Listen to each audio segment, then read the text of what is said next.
Hello, Mrs. Lewis. Shall I come in?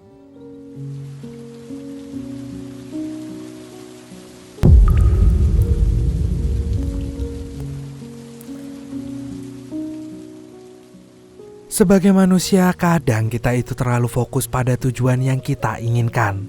Ya, kesuksesan, ketenaran, kekayaan, dan hal-hal lain yang sepertinya bakal membuat kita merasa bahagia. Padahal kebahagiaan itu bisa datang dari mana aja. Gak perlu menunggu menciptakan hal-hal besar untuk bisa merasa bahagia. Cukup amati sekitar dan lihatlah lebih dekat. Karena siapa tahu kebahagiaanmu hanya tersembunyi di sana. Kayak Bang Bejo, kebahagiaannya simpel, cuma pengen skin Angela Annual Starlight, tapi belum gajian. Jadi tetap semangat buat kamu yang lagi berjuang, selamat nonton dan selamat beristirahat.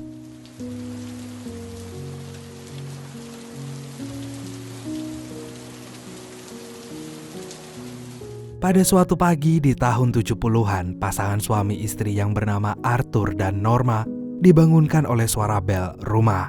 Arthur dan Norma pun kebingungan karena saat itu masih terlalu pagi untuk menerima tamu. Namun akhirnya Norma tetap membuka pintu, tapi dia tidak menemukan siapapun. Ia cuma sempat melihat sebuah mobil warna hitam yang telah pergi. Dan orang itu meninggalkan sebuah kotak di depan pintunya, seperti sekotak kado pada malam Natal. Dan gara-gara kedatangan kotak itu, Walter, anak tunggal Norma, dan Arthur pun jadi ikut terbangun. Akhirnya keluarga itu pun membuka kotaknya yang ternyata berisi sebuah tombol yang sangat aneh. Kotak itu gak ada nama pengirimnya, namun seseorang bernama Stewart telah menulis catatan kecil kalau sore ini ia akan mendatangi rumah itu lagi. Setelah itu mereka bertiga pun bersiap untuk pergi bekerja dan sekolah.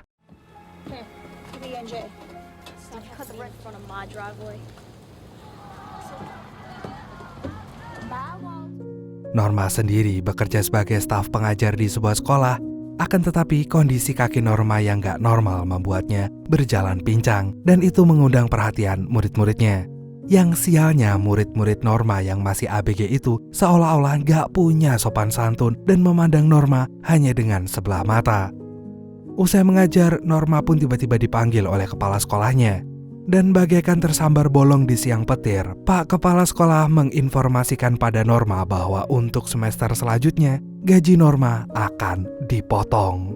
Dan hal itu tentu saja membuat Norma tidak terima, karena pemasukannya bakal jauh berkurang. Sayangnya sang kepala sekolah gak peduli dan gak mau mengubah keputusannya. Norma pun merasa khawatir kalau Arthur akan marah, karena gaji Arthur sendiri juga hanya bisa mencukupi kebutuhan sehari-hari. Arthur itu bekerja di NASA, di bagian lab optik. Dia menciptakan kamera yang dapat digunakan para astronot di luar angkasa. Akhirnya Arthur pun mendaftarkan dirinya sebagai astronot dalam misi pergi ke Mars. Dan siang ini bos Arthur memberikan surat yang berisi pengumuman pendaftaran astronot tersebut, yang ternyata Arthur tidak diterima dalam ekspedisi tersebut. Arthur pun protes, bahkan para atasan Arthur juga merasa bingung karena Arthur adalah karyawan yang paling jenius yang mereka punya. Dan ketika menanyakannya, Arthur gagal dalam tes psikologi. Jadi meskipun ia selalu unggul dalam tes lain, hal itu gak akan membantunya untuk lolos menjadi astronot. Sementara itu, sorenya ketika Norma menunggu Arthur pulang dari kantor, orang yang bernama Stewart akhirnya datang sesuai janjinya yang ada di catatan kecil tadi pagi. Awalnya Norma merasa terkejut melihat wajah Stewart yang terluka. Sampai Stewart kemudian meminta izin pada Norma untuk menjelaskan fungsi dari tombol yang telah ia kirimkan tadi pagi. Norma pun mengizinkan Stewart untuk masuk dan menjelaskan kegunaan tombol itu. Ternyata kata Stewart, kotak bertombol itu tidak dikirim ke sembarang orang dan ia memberikan sebuah kunci untuk membuka kotak tombolnya. Siapapun yang mendapat kiriman tersebut berhak memilih antara dua pilihan. Yang pertama, tombol ini bisa ditekan dan Norma akan mendapat $1 juta tunai. Namun konsekuensinya adalah seseorang lain entah dimanapun di belahan dunia ini akan meninggal. Dan yang kedua, jika Norma tidak menekan tombol tersebut, tidak akan ada yang meninggal, tapi Norma gak bisa mendapatkan $1 juta itu. Setelah mendengar penjelasan ini, Norma jadi bingung, bahkan mengira kalau steward ini adalah orang gila ataupun penipu. Namun sebelum pergi, steward memberikan uang $100 sebagai jaminan kepada Norma bahwa ia gak main-main.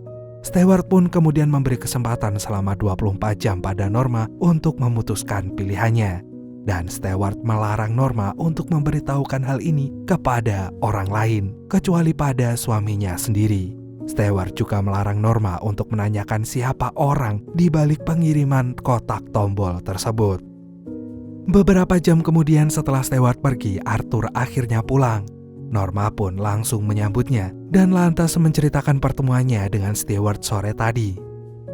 Lagi-lagi Arthur hampir gak percaya pada cerita istrinya, sampai ia pun membuka kembali kotak tersebut dan berusaha membongkar isinya. Akan tetapi Arthur tidak menemukan apapun. Tombol itu bahkan dibuat dengan bahan-bahan berkualitas tinggi, sehingga Arthur sadar kalau ini bukanlah lelucon. Malamnya Arthur dan Norma pun gak bisa tidur. Norma terus-terusan memikirkan uang $1 juta yang ia lihat langsung dari koper milik steward tadi sore. Arthur pun berusaha menenangkan istrinya. Ia bahkan berjanji akan mencari pekerjaan tambahan untuk memenuhi kebutuhan keluarganya. Tapi bukan itu yang dimaksud Norma. Ia berpikir kalau uang itu bisa digunakan asuransi keluarganya, sehingga mereka tidak perlu kebingungan untuk menghadapi hal darurat di masa depan. Bahkan sampai esok paginya, Norma dan Arthur pun masih memikirkan dua pilihan itu. Dan saking bingungnya, Arthur hampir melaporkan hal ini ke polisi, tapi Norma melarangnya. Meskipun gak ada CCTV dan saat ini mereka sedang berada di rumah, Norma tetap khawatir kalau ancaman steward kemarin gak main-main. Sampai akhirnya sore ini Norma memutuskan untuk menekan tombol tersebut. Dan ternyata tidak ada sesuatu yang aneh terjadi di sekitar mereka.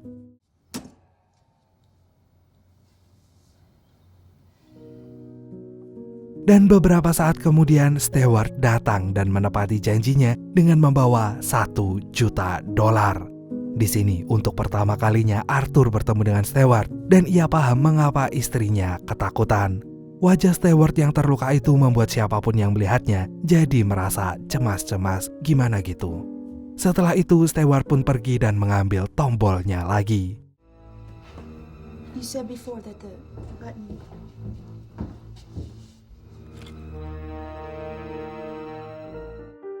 Namun karena Arthur tahu kalau istrinya menyesal, ia pun berusaha mengejar steward untuk mengembalikan uangnya.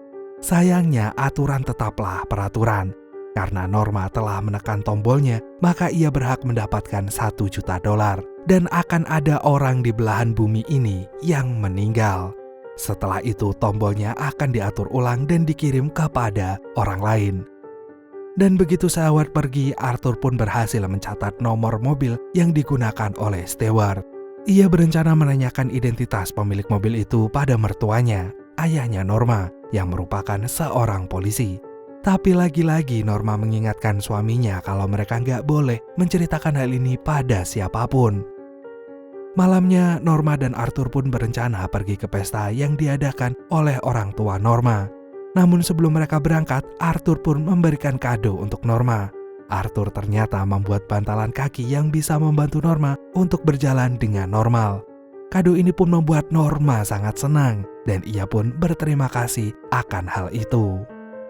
Beberapa saat kemudian Arthur dan Norma tiba di rumah orang tuanya.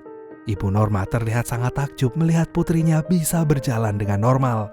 Dan Norma pun bercerita kalau itu adalah hadiah Natal dari Arthur untuknya. Orang tua Norma pun merasa bangga punya menantu seperti Arthur. Dan setelah itu pesta ini pun dimulai dengan acara pengundian kado.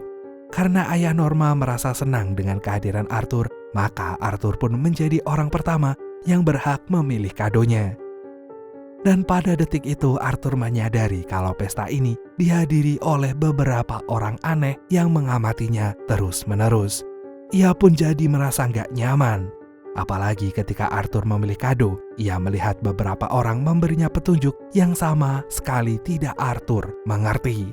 Hingga Arthur pun memutuskan untuk mengambil kotak paling sederhana di antara tumpukan kado-kado besar yang terlihat lebih menarik. Dan tindakan Arthur ini dianggap sebagai penghormatan menantu yang sederhana untuk mertuanya. Awalnya Arthur ingin menyimpan kado tersebut dan membukanya di rumah, karena Arthur mulai nggak nyaman di pesta ini. Tapi saudara sepupu Norma yang juga menjadi tamu undangan mendesak Arthur untuk segera membukanya. Maka Arthur pun membuka kado itu yang ternyata berisi sebuah foto wajah orang asing. Tentu saja Arthur dan Norma terkejut. Namun untuk menutupinya, mereka mengatakan kalau kado ini ternyata berisi lelucon yang terlalu privasi. Setelah itu, pesta ini pun dilanjutkan dengan pesta dansa. Akan tetapi, Arthur hanya berdiri di luar untuk mengawasi sang istri yang ada di dalam ruangan. Hingga Arthur pun menyadari kalau ada seseorang pelayan pesta yang juga mengamati Norma. Arthur pun merasa kalau pelayan itu ngejekin Norma. Sampai teman Norma bercerita kalau pelayan itu merupakan muridnya Norma. Dan dia pernah mempermalukan Norma di depan kelas gara-gara Norma berjalan pincang. Tentu saja hal ini membuat Arthur marah. Dan tanpa pikir panjang, ia langsung menyerang bocah itu. What did you say to my wife? Is that funny to you? Huh? No, Mr. Lewis.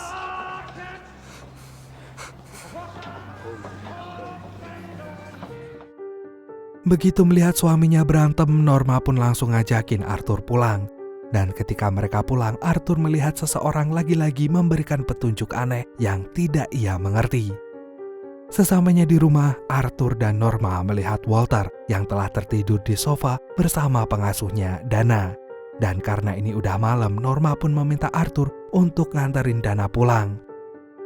Tadinya perjalanan itu normal sampai Arthur menyadari kalau Dana memalsukan alamatnya.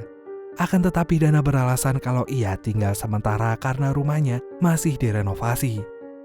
Setelah itu Dana pun memberikan petunjuk aneh yang menyuruh Arthur untuk mengikuti cahaya. Arthur pun gak ngerti, tapi saat ia ingin bertanya, Dana malah pingsan. Ia baru terbangun ketika mereka sudah tiba di sebuah penginapan dan menyuruh Arthur segera pergi karena katanya di sini terlalu berbahaya. Arthur pun akhirnya pergi meskipun ia nggak bisa memahami maksudnya Dana. Sesampainya di rumah, Arthur langsung mengkonfirmasi identitas asli Dana kepada istrinya karena ternyata namanya adalah Sarah, bukan Dana. Setelah itu, Arthur pun memeriksa foto orang-orang NASA yang merupakan bagian dari proyek pergi ke Mars dan mencocokkannya dengan foto yang ia terima dari kado ayahnya Norma. Dan ternyata dia adalah Stewart. Hal ini pun mengkonfirmasi bahwa Stewart pernah bekerja dengan NASA. Arthur pun semakin penasaran dengan hal ini. Dan keesokan harinya ia pun memutuskan untuk ke kantor polisi dan mendatangi mertuanya. Arthur akhirnya menanyakan plat nomor kendaraan milik Stewart yang diketahui milik NSA, yaitu Badan Keamanan Nasional. Hal itu ternyata berhubungan dengan kasus yang tengah ditangani oleh kepolisian. Beberapa hari yang lalu, polisi sempat mendapat laporan suara tembakan dari sebuah apartemen. Polisi lantas menemukan sang istri yang telah tertembak dan seorang anak yang berada di kamar mandi.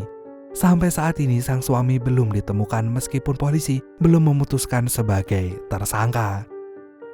Akhirnya Arthur pun ikut melihat TKP karena ia berharap bisa mendapatkan petunjuk baru. Hingga ia menemukan sebuah alamat yang mengarah pada perpustakaan umum. Dan tanpa pikir panjang, Arthur pun menyimpan alamat tersebut, kemudian mendatangi perpustakaan itu. Sementara itu di lain tempat, Norma sedang mengantar ibunya berbelanja ke supermarket. Namun tahu-tahu ia didatangi oleh seseorang yang menyuruh Norma untuk pergi ke perpustakaan umum juga. Tapi orang itu meminta Norma untuk tidak menceritakan hal ini dan tidak percaya pada siapapun, bahkan pada suaminya sendiri. Dan orang itu tahu-tahu pingsan sampai membuat Norma panik. Akan tetapi Norma pun memutuskan untuk mempercayai orang itu dan ia pun mengantar ibunya pulang lalu pergi ke perpustakaan sesuai petunjuk. Selama di perpustakaan itu, Norma bertemu dengan orang-orang aneh. Namun mereka justru memberikan petunjuk-petunjuk lagi pada Norma yang berhubungan dengan identitas Stewart. Setelah itu, Norma pun dibawa bertemu dengan Stewart yang ternyata juga ada di gedung itu. Sekarang Norma akhirnya mengerti bahwa luka yang ada di wajah Stewart berasal dari sambaran petir ketika ia sedang bekerja. Stewart saat itu langsung dibawa ke rumah sakit hingga ia dinyatakan telah meninggal. Tapi anehnya Stewart ternyata bisa hidup lagi, bahkan ia mendapat kemampuan yang melebihi orang normal. Stewart kini punya indera 10 kali lebih peka daripada orang biasa, dan ia bisa berkomunikasi dengan alam lain sehingga dapat mempengaruhi orang lain dengan sangat mudah. Dan saat ini Stewart memiliki banyak anak buah yang bekerja sebagai mata-mata untuknya. Maka nggak heran kalau selama ini Norma merasa selalu diawasi. Bahkan kadang-kadang ia bertemu dengan orang aneh yang gampang mimisan dan pingsan. Tadinya Stewart berpikir kalau Norma itu merasa takut ketika pertama kali melihatnya. Namun ternyata tidak. Norma justru melihat dirinya sendiri yang kakinya tidak normal hingga harus berjalan pincang. Meski awalnya gak terima, tapi akhirnya Norma bisa mencintai dirinya sendiri dan menerima kekurangan fisiknya. Stewart pun gak menduga dengan jawaban Norma itu. Jadi ia pun mengantar Norma pulang dengan kemampuan ajaibnya. Take my hand. Sementara itu Arthur masih berada di perpustakaan itu. Ia pun berniat keluar, tapi Arthur justru dikejar-kejar oleh para orang aneh. Sampai ia pun bertemu dengan Clement, perempuan yang mengawasinya di pesta orang tua Norma kemarin. Clement kemudian mengajak Arthur ke sebuah ruangan yang memiliki 3 gerbang multidimensi. Clement menyuruh Arthur untuk memilih satu di antara 3 gerbang tersebut. Seandainya Arthur salah memilih, ia akan terkena kutukan abadi. Di sini Arthur pun teringat pada petunjuk-petunjuk aneh yang sering ia temui. Dan akhirnya Arthur pun memutuskan untuk memilih gerbang nomor 2, kemudian memasukinya.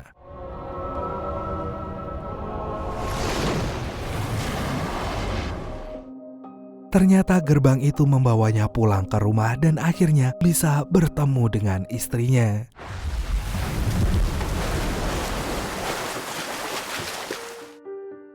Kejadian ini memanglah sangat aneh, tapi nyata terjadi pada keluarga mereka. Sampai Norma dan Arthur gak bisa memahami apa yang baru saja mereka alami. Malamnya, Norma dan keluarganya pun menghadiri pesta pernikahan adiknya Norma. Tadinya Arthur berpikir kalau hal-hal aneh yang ia alami akan berhenti. Tapi ia salah. Ketika Arthur keluar ruangan, tiba-tiba ia dibawa oleh seorang laki-laki yang mengancamnya dengan pistol. Laki-laki itu pun membawa Arthur pergi menjauhi pesta tersebut. Sementara itu, Walter yang melihat ayahnya pergi berusaha mengejarnya. Namun sialnya ia malah diculik oleh orang gak dikenal. Dan Norma yang ingin mengejar putranya justru ditahan oleh orang-orang aneh yang mengawasinya sejak pesta dimulai. Dan ternyata laki-laki yang membawa Arthur itu adalah sang suami yang kabur setelah menembak istrinya. Awalnya Arthur merasa takut, namun laki-laki misterius itu menjelaskan bahwa Stewart bukanlah orang sembarangan dan ia cukup berbahaya. Dulu Stewart pernah memintanya memilih antara sang istri atau sang anak, hingga laki-laki itu pun memilih anaknya. Sayangnya sebelum laki-laki itu selesai menjelaskan, mobilnya dihentikan oleh orang berkostum Santa yang sedang menunggu truk melintas.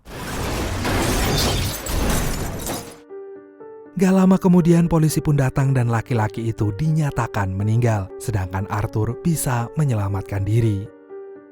Esok paginya Arthur dan Norma pulang ke rumah tanpa Walter, dan ternyata mereka telah ditunggu oleh Stewart. Stewart pun menjelaskan kalau saat ini Walter aman, tapi lagi-lagi Stewart memberikan 2 pilihan. Pertama, Walter sekarang terkena kutukan sehingga ia tak bisa melihat dan tak bisa mendengar. Seandainya Arthur dan Norma bisa hidup dengan keadaan seperti itu, maka mereka nggak perlu melakukan apapun. Sedangkan pilihan yang kedua, Walter bisa terbebas dari kutukan itu, namun dengan satu syarat, yaitu Arthur harus menembak Norma tepat di jantungnya. Saat itu juga Arthur baru memahami petunjuk yang dikatakan oleh laki-laki itu semalam. Ia harus memilih antara istri atau anaknya. Setelah itu Stewart pun pergi dan berkata kalau Walter sekarang ada di kamar mandi di lantai atas.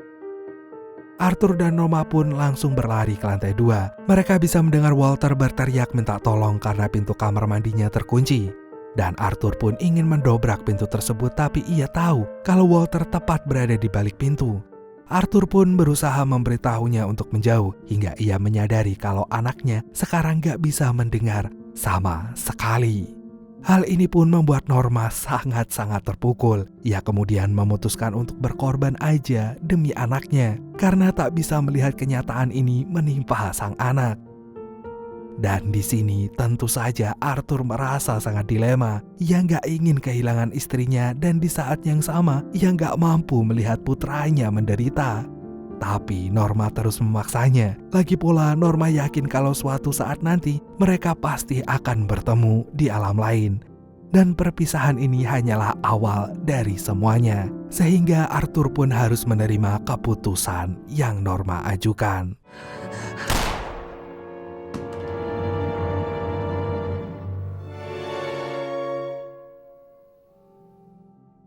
Sementara itu di tempat lain, sepasang suami istri juga menerima tombol yang sama. Meskipun awalnya mereka berpikir keras, tapi akhirnya sang istri memutuskan untuk menekan tombolnya. Dan gak lama kemudian steward datang sambil membawa uang $1 juta tunai yang membuat sang istri merasa senang banget. Lalu kita kembali ke Arthur yang terlihat telah berhasil menyelamatkan anaknya, Walter. Karena ternyata ia terbukti telah menembak istrinya sendiri. Alhasil ia pun ditangkap oleh polisi.